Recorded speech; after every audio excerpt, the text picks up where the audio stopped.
بسم الله والحمد لله والصلاة والسلام على رسول الله وعلى آله وصحبه ومن والاه. أهلا بكم أخواني في الحلقة الرابعة والثمانون من شرح حديث عن النبي محمد صلى الله عليه وسلم من تخريج الإمامين البخاري ومسلم رحمهم الله تعالى.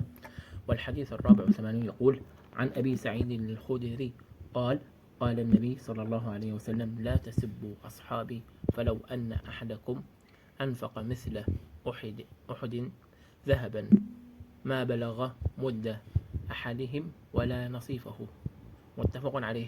العناوين المقترحة لهذا الحديث: شرف الصحابة، أو كبيرة شتيمة الصحابة.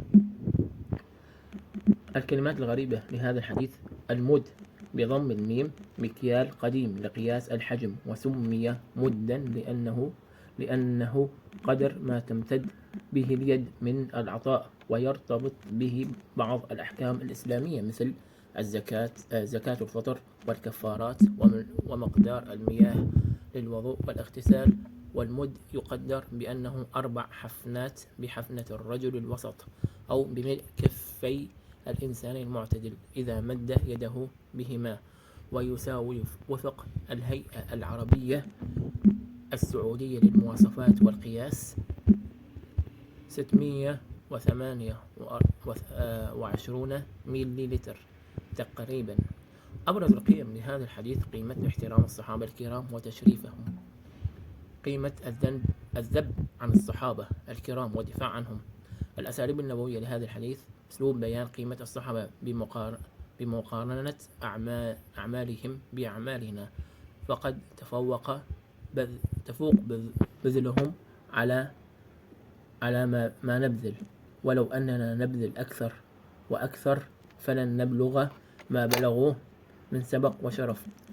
أسلوب التحذير من شتيمة الصحابة ببيان تفوقهم علينا حتى لو اجتهدنا في الأعمال. الشرح المختصر لهذا الحديث: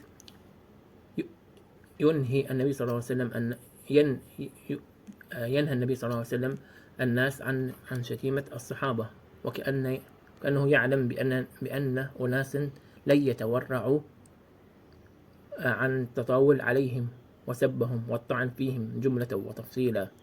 وقد جاء النبي صلى الله عليه وسلم بما يعبر عن فضل الصحابة وشرف منزلتهم من خلال مقارنة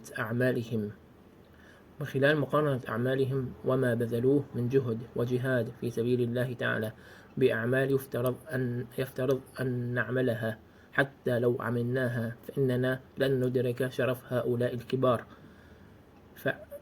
فعلامة التطاول إذن رحم الله تعالى عبدا عرف قيمة نفسه. قال ابن حجر العسقلاني رحمه الله تعالى: اختلف في سباب الصحابي، فقال القاضي عياض: ذهب الجمهور إلى أنه يعزر، وعن بعض المالكية يقتل، وخص بعض الشافعية ذلك بالشيخين أبي بكر وعمر رضي الله عنهم والحسنين. فحكى القاضي عياض حسين في ذلك وجهين، وقواه السبكي في حق من كفر الشيخين، وكذا من كفر من صرح النبي صلى الله عليه وسلم بإيمانهم، أو بشرهم بالجنة إذا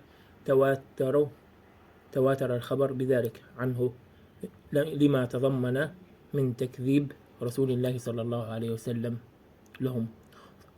وصلى الله عليه وسلم وعلى آله وصحبه وسلم. أراكم في الدرس القادم بإذنه تعالى، والسلام عليكم ورحمة الله تعالى وبركاته.